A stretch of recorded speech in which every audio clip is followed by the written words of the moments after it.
This is the Bullion Breakdown, and today we're talking tips for new stackers. Let's get to it.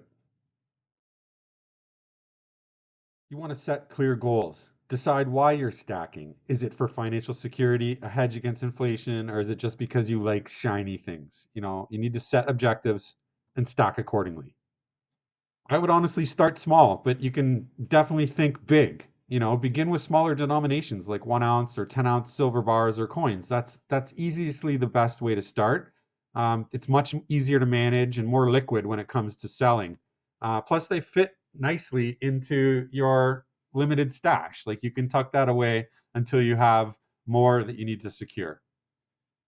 I would say that receipts matter here as well. You want to keep your purchase receipts for all of your metal purchases because you're doing this over time. If you're doing it, at least the way that I like to do it, which is long-term stacking, you want to keep record of where your purchase entries were. And when you go to sell, you can understand your profits better. So a lot of people don't like to keep receipts.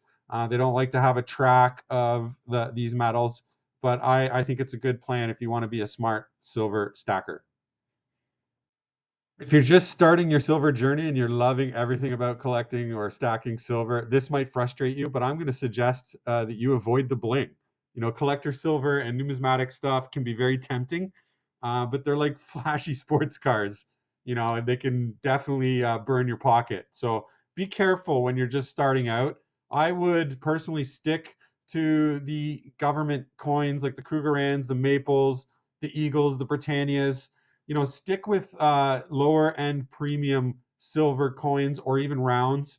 There's no need to really go out into that numismatic space and blow your wad before you know exactly what you're spending your money on and what the potential turns could be over time.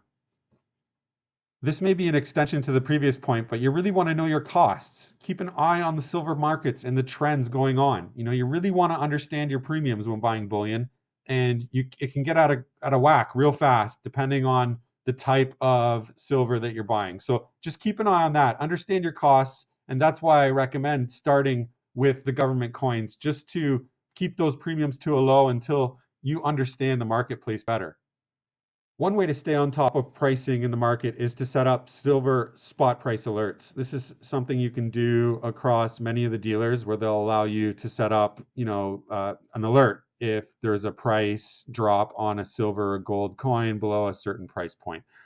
They can also just do flash deal sales and things like that. So that's a real quick and easy way to understand pricing quickly.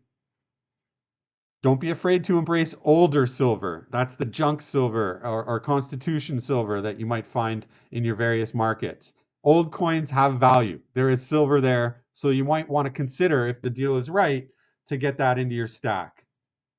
And lastly, you want to hold and repeat. So silver stacking is not a sprint, guys. It's a marathon. You want to keep stacking, you want to hold tight, you want to avoid any chaos during market dips, and you want to be able to capitalize when that market is going up. Then you want to repeat that process over a long period of time. I mean, if that happens, you'll be the guy at the party. People will be looking at asking questions because you're the smart guy that was stacking silver years before the rest of them were.